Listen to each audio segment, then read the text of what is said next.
Lo encontraron al borde del camino, sin fuerzas para seguir. Todos pasaron de largo. Todos, menos una viuda con 2 niños pequeños, que le ofreció lo único que tenía: un poco de agua y mucha compasión.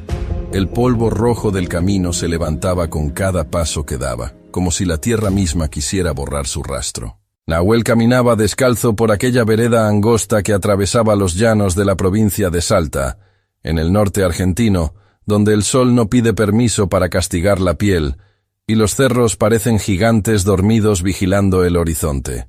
Tenía 26 años, la espalda ancha, las manos curtidas por el trabajo en la tierra, y unas trenzas largas y negras que le caían sobre el pecho, como 2 ríos oscuros.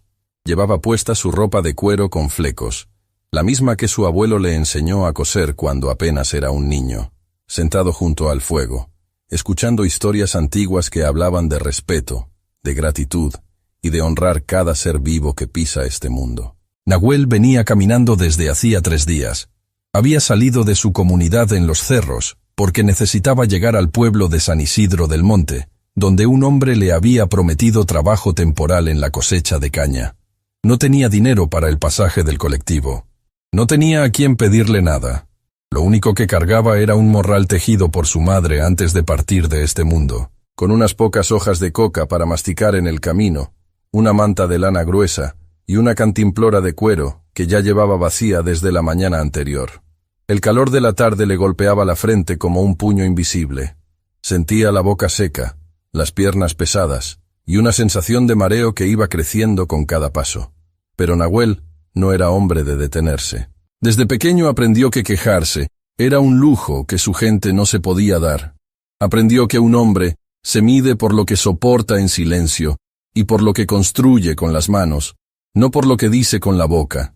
Pero el cuerpo tiene sus propios límites, y esa tarde, bajo aquel cielo azul que parecía burlarse de su sed, Nahuel sintió que las rodillas le fallaban. Se agarró del tronco de un algarrobo viejo que crecía al costado del camino, con las raíces gruesas saliendo de la tierra como dedos de anciano.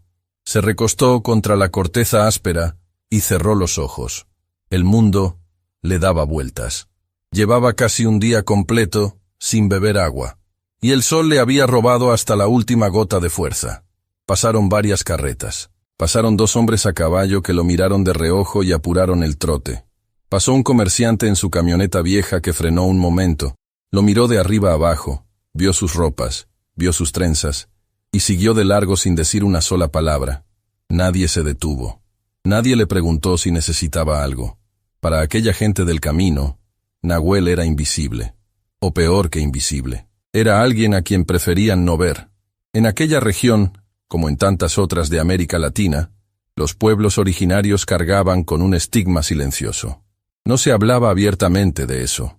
No había carteles que dijeran que no eran bienvenidos. Pero estaba en las miradas que se desviaban, en las puertas que se cerraban un segundo antes de que llegaran, en los precios que subían misteriosamente cuando ellos querían comprar algo. Era un rechazo suave, disfrazado de indiferencia, pero que dolía igual que una herida abierta. Nahuel ya estaba acostumbrado.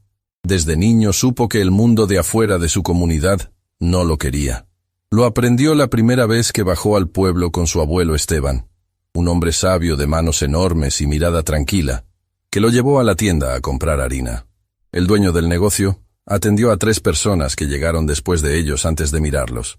Su abuelo no dijo nada. Esperó en silencio, con la frente en alto, y cuando finalmente los atendieron, pagó exacto.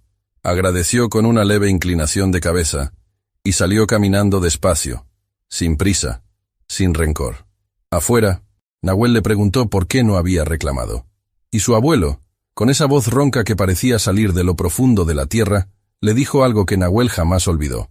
Hijo, la dignidad no se pelea, se lleva puesta.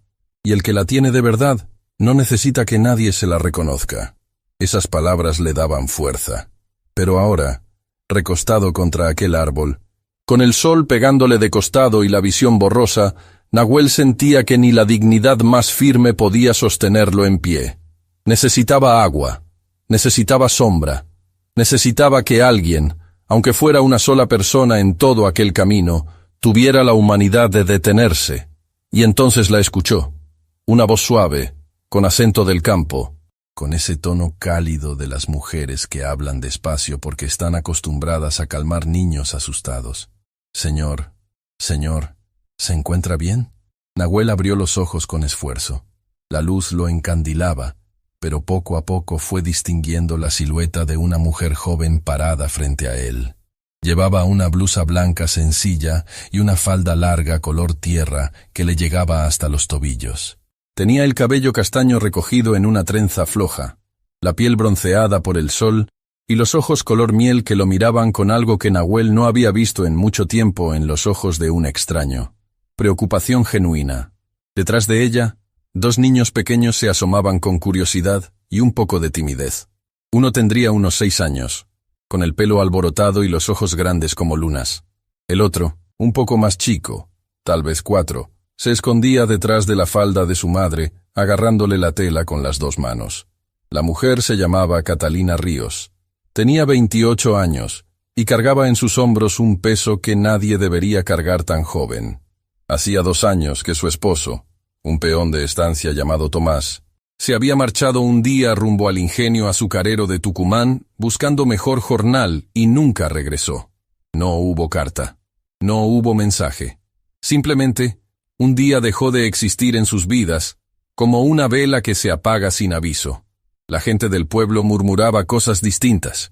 Unos decían que se había ido con otra mujer, otros que había cruzado la frontera.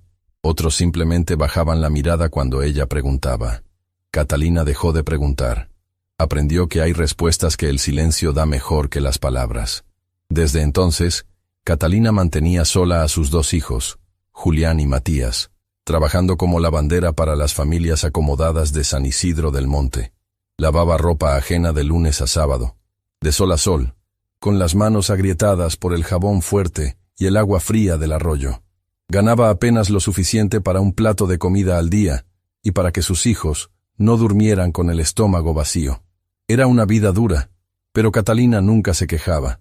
Tenía esa fortaleza callada de las mujeres que sostienen familias enteras con las manos y el corazón al mismo tiempo.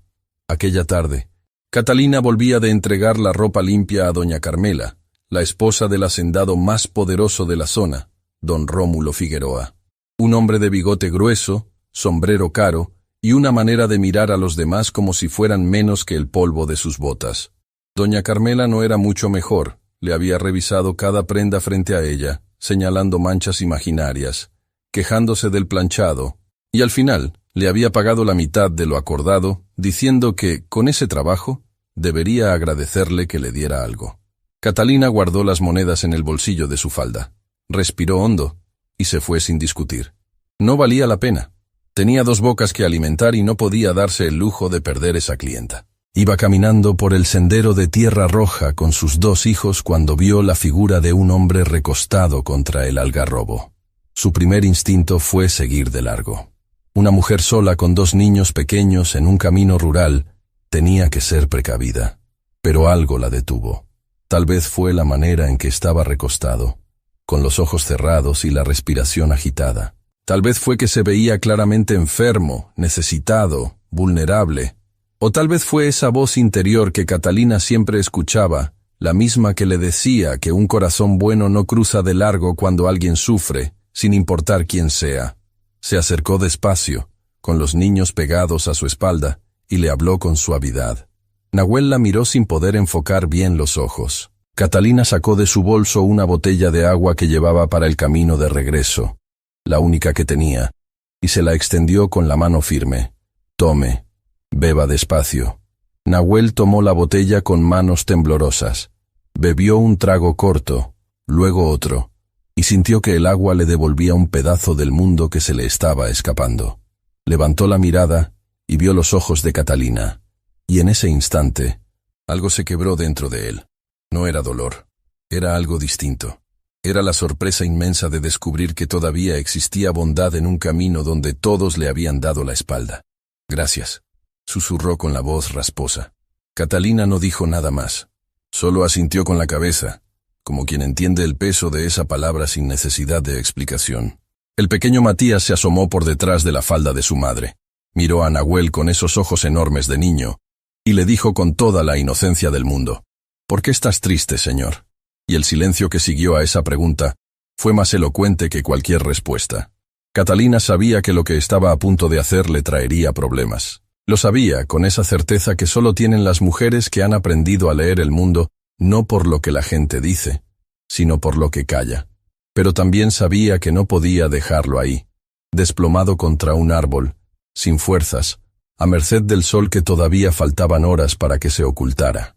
Así que hizo lo que su corazón le mandó hacer. Le ofreció su mano para levantarse y le dijo que su casa estaba a menos de media hora caminando, que podía descansar allí hasta que se recuperara. Nahuel la miró con desconfianza. No por ella, por la vida. Había aprendido que las ofertas generosas muchas veces venían con condiciones escondidas, con miradas de lástima, que humillan más que el desprecio directo. Pero había algo en la manera en que Catalina lo miraba, sin superioridad, sin compasión exagerada, simplemente con la tranquilidad de alguien que reconoce en el otro a un ser humano que necesita ayuda, que lo convenció de aceptar.